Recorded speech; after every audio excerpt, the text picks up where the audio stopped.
Yeah. Thank you for coming. You know, I put and I think Raheem Kassam has just put it up. The first statement I think I made from Danbury was about 4 weeks ago, September 26th. I said, victory is at hand.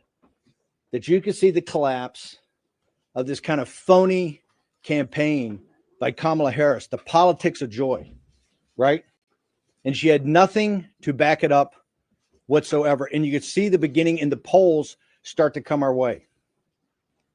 I'm very proud that the War Room has had President Trump's back, and it particularly has been the platform for the grassroots movement to have their voice heard. And I said at that time that with the hard work of the Get Out the Vote effort and the election integrity effort, that we were on the cusp of having an incredible victory that could actually be a potential landslide.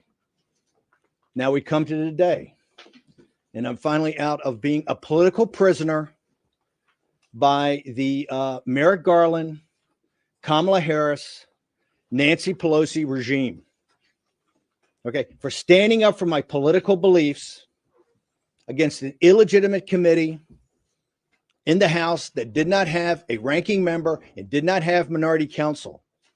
I went to a federal prison for 4 months. Now, Nancy Pelosi and Kamala Harris and Merrick Garland thought they were going to do two things. Number one, they were going to shut down the War Room and not have that as a voice for the grassroots movement of MAGA in this country. And number two, break me. Well, I think you can see today, I'm far from broken. I've been empowered by my 4 months at Danbury Federal Prison. Why was I empowered?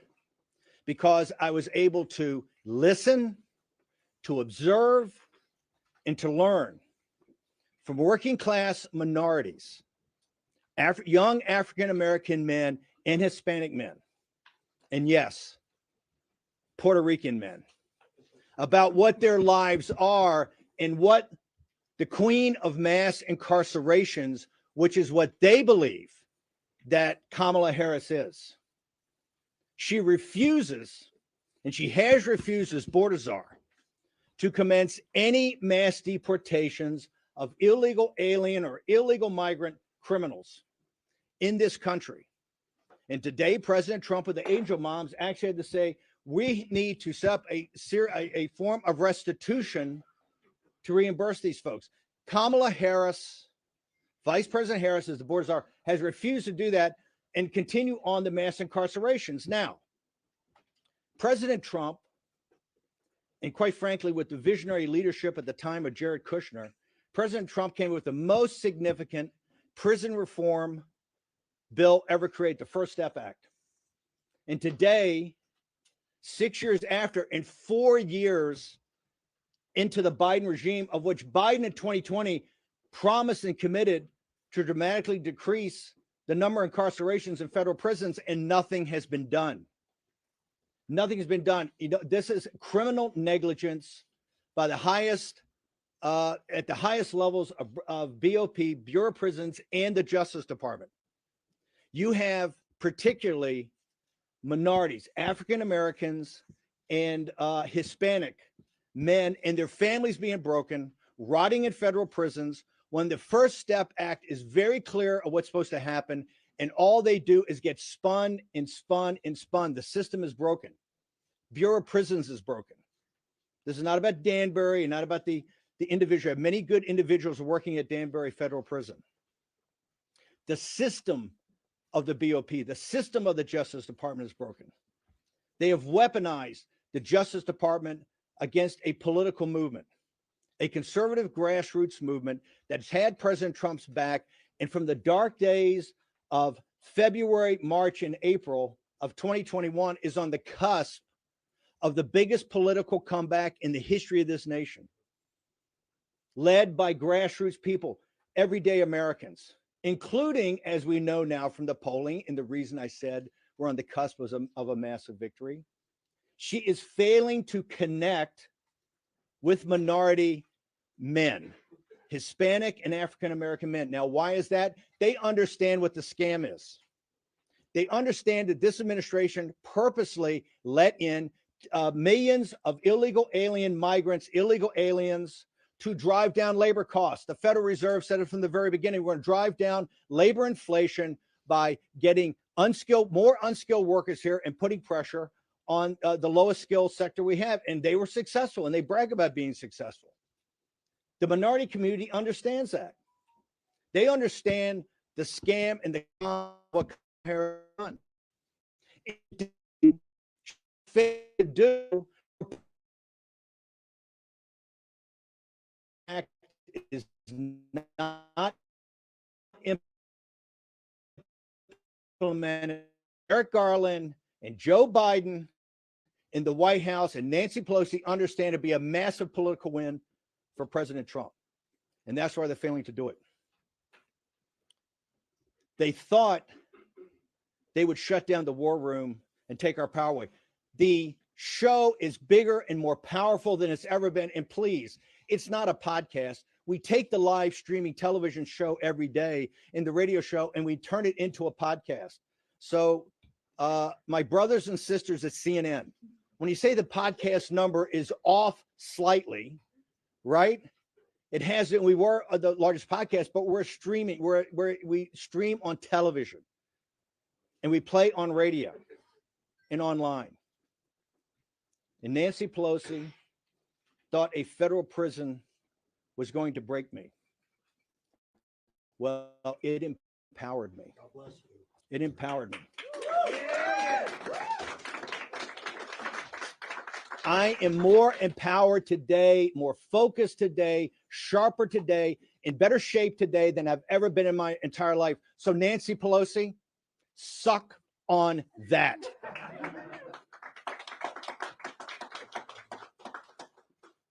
The desperation of Kamala Harris and in her campaign is obvious. They went from the politics of joy, and we were the first ones to call it, to darkness and night falls on America, and they pivoted.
Hard. You know why? Her incoherent explanation for what the politics of joy is befuddled everybody. So she had to go back to the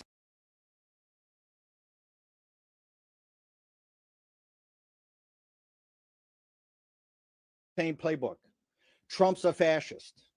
His followers are not deplorables, they're fascist. That they're a danger to the country. Well, you know who doesn't buy this? Working class people don't buy it.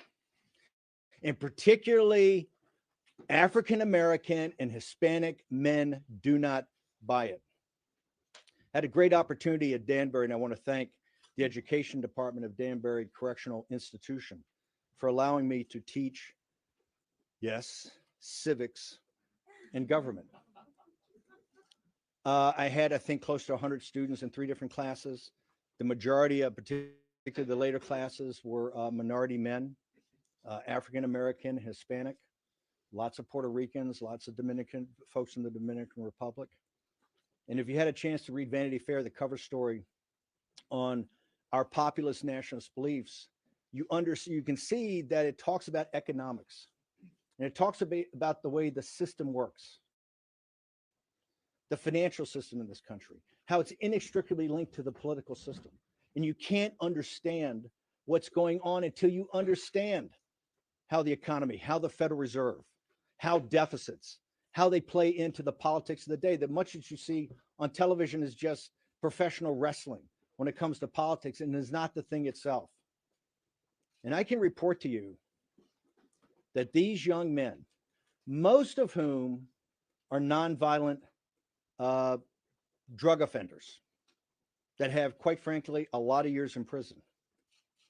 These people came to this with a new awakening, and that is the awakening the American people are going through. The system is not only broken, the system is rigged against the working class of this nation. And I saw at Danbury that we're going to move past the politics of race with an intermediate stop in the politics of gender, which is being forced on everybody right now. We're going to get to what is important, and that's the politics of money. And once we get to the politics of money, there's going to be some fundamental changes in this country. I want to thank you folks for coming. I'm far from broken, and I appreciate you guys attending. And I will tell you, if President Trump's grassroots forces combine as we can combine right now, you're going to see unbelievable numbers next Tuesday. However, the Democrats are not going to give up. They just hired Mark Elias. And you only hire Mark Elias, who I think is the toughest election lawyer in the country. You only hire Mark Elias when you want to go to the mattresses. They understand they can't beat us at the ballot box. We're going to have a reprise of 2020, where they're going to try to do everything humanly possible to nullify Trump's election and delegitimize his second term. And I can tell you right now that the working class people in this country, the middle class people in this country that support Donald John Trump are not going to let that happen. I'll take some questions. Okay, so please introduce yourself before asking your question. Hey, Steve. Good to see you. Tim Miller. From the Bulwark. I was listening to your Not a podcast this morning. Do you have the pukas on today, or we have the pearls? I'm clear. No pukas and pearls. No pukas and pearls. No pukas today. This is Tim Miller, one of my favorite guys from MSNBC in the Bulwark. Used to be the spokesman for the Republic. When I met Tim as a younger man, he was the spokesman for the RNC, the old RNC, the establishment RNC, the RNC of Mitt Romney, not the RNC of Donald Trump. But go ahead, Tim. Question. You said on your Not a podcast today that the fight will continue from November 5th to Inauguration Day. Yes. With January 6th being a key part of that. Yes. So are you planning an encore from the last? No, Jamie Raskin. I think, Tim, what you ought to focus on is Jamie Raskin. Jamie Raskin saying right now, if they take the House by one seat, that they will go back to their committee report and they will say President Trump's an insurrectionist, that Bannon went to prison, Navarro went to prison, President Trump's been indicted, and they will sit there and go, hey, the Supreme Court may have issued a 9-0 opinion about him being on the ballot, but it doesn't mean we have to sit him as president. This is what they're thinking up right now. Nancy Pelosi gave an interview to Rolling Stone magazine.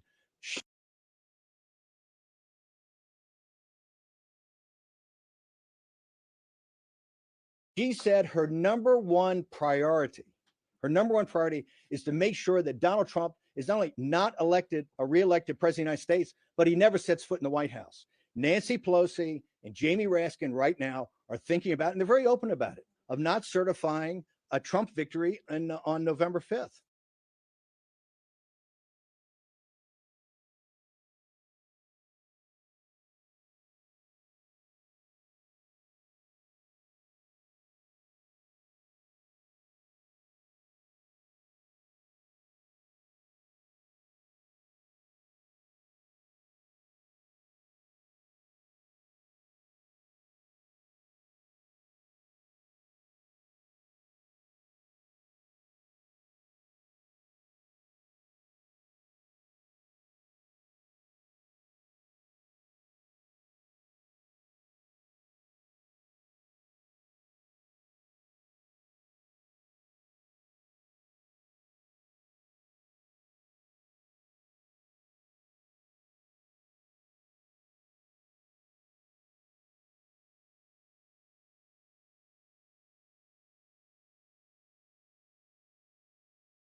And that's not me Yeah. saying, that's Jamie So Raskin what saying is it. the Kamala Harris victory?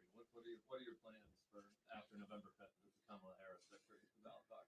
We're going to make sure that Kamala Harris doesn't win on November 5th.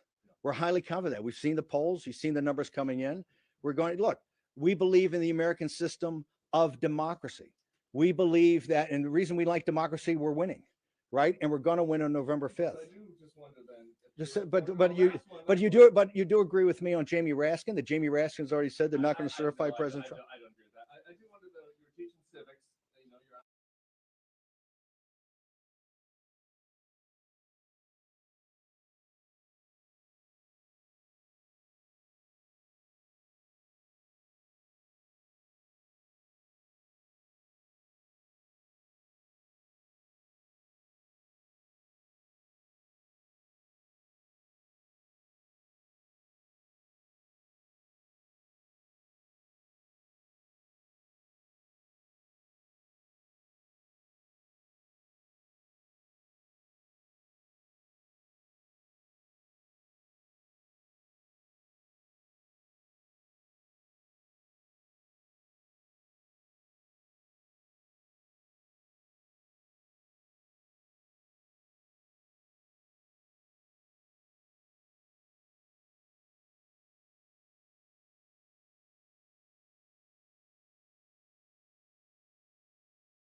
prison. I wonder if you're any reforms looking back on the last January 6th and the fact that you incited a mob that ended up. That would be, hang on, hang on.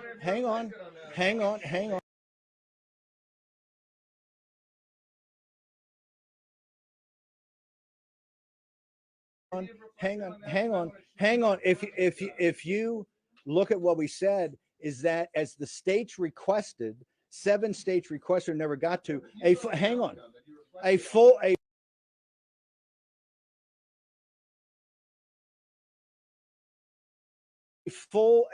review. This is because Vice President Pence didn't handle it correctly. This is because Vice President Pence did not handle it correctly. No, absolutely no change. For the simple reason is that we should have had a review as requested by the states for all 7 states at that time. Tim, thank you very much. One question at a time. Okay. But Tim, if you want to continue to make speeches, it's good television. I don't want to talk about personal conversations, but we've had a chat. You have talked with former President Trump this morning. We've had a chat. Have you talked about Election Day coming up? I don't want to discuss what we're talking about, but he's by the way, he watches the show. He saw the show this morning. The show this morning didn't talk about my time in prison. What it talked about was 2 things. Number one, a massive grassroots effort that's underway that has to culminate on November 5th, particularly in places like Pennsylvania. It looks like max 15% of Republicans will have voted on the mail-in ballot early voting. Before then, we have to deliver 85% of the people to the polls next Tuesday. He understands that we are the focus and back of people like the Elon Musk of the world and the money he's putting in for his effort, and Charlie Kirk and other independent groups out there that are putting in, that we're driving and enlightening the grassroots movement of the Trump MAGA movement to show up next week. That's number one. And number two, we had Bill McGinley and Mike Davis and others on to talk about the election integrity, the efforts that they're making. And quite frankly, places like Pennsylvania, that looks like the election administration is a little bit of a dumpster fire right now. 4 years ago, you urged then President Trump to declare victory on election night when you knew all well that there was going to be a decent chance that we would not know if ballots had yet to be counted. Hang on. He went out and did exactly that. Have you urged him to do this? Hang on for a second. When I said that 4 years ago, it was, why did I say that? Why did I say that? Because a guy named Mark Elias came up with a report that two individuals, Bill McGinley and Raheem Kassam, helped deconstruct in July of 2020. And he walked through how the Democrat Party was going to steal the election with illegitimate mail-in ballots. He said, illegitimate ballots. They were mail ballots that American voters cast. I totally, by the way, we can argue, we can adjudicate that. Hang on. We can argue that President Trump came up at 2:30 in the morning and talked. He should have done it at 11 o'clock at night in 2020. Okay.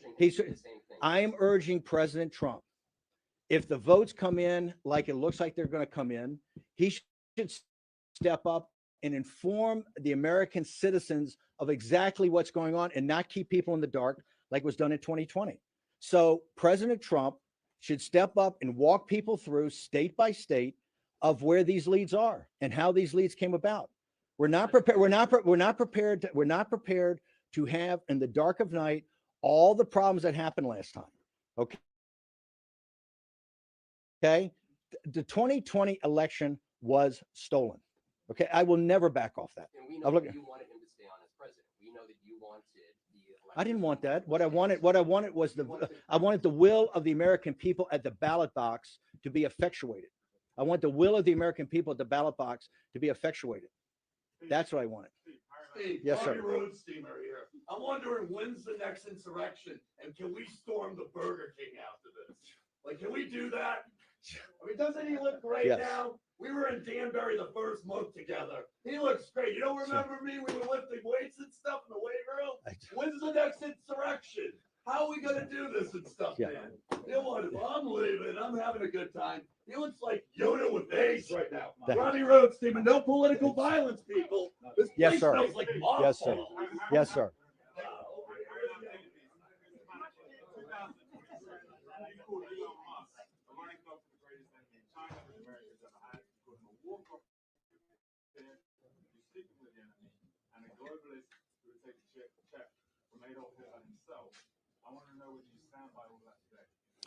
Elon Musk, as you know, Tulsi Gabbard was a Democrat.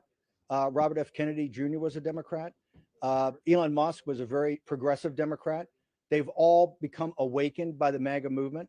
Today, I think he's one of the strongest supporters of the MAGA movement. He's gone through a awakening that I think very few have come. I totally disagree with many of his positions, particularly about the Chinese Communist Party and others. But as an American, he has done, I think, something very smart. And that is put money in back of grassroots organizations and people to do something simple. And that's, hang on, and that's to get out the vote here in the 2024 election. So you don't mind someone who would take a check from Adolf Hitler from Trump? No, what I said is he's gone through a great awakening, right? And I think if you talk to him, he has gone through a great awakening. And I think part of that awakening is understand the power of the MAGA movement and the power of grassroots America. Thanks. Yes, sir. Please identify Yeah. yourself. Sure, Steve Bannon, I'm not sure if you saw, but the mayor got indicted while you were away, and there have been members of his legal team who say that his best bet is for Trump presidency and then Trump to pardon the mayor. So I'll repeat the question so people can hear it. So this is a question about Eric Adams and about he thinks about Trump's. I have no earthly idea about Eric. Well, not about. I know see what Eric Adams has been charged with, but I don't think. I think it's. I think it's. I have no earthly idea about that. And all I know is President Trump thinks that New York City, this metropolitan area, is in deep trouble, right? Rising crime. The streets are filthy. I think President Trump has not been a supporter of things doing with Eric Adams, Mayor Adams' administration. So I don't know. You should ask President Trump that. Yes, sir. What are you going to do over the next? You've got 6 days. You're out now. You've got 6 days between now and the election. Maybe some period afterwards, in which this will be still at stake. What are you going to be doing during those days besides the war room? Well, there's a lot of different options. I'm of a strong belief right now. This is New York Magazine asking what myself and War Room's going to do. Obviously, with 7 days or 6 days left, you have to have a convergence of the get out the vote effort.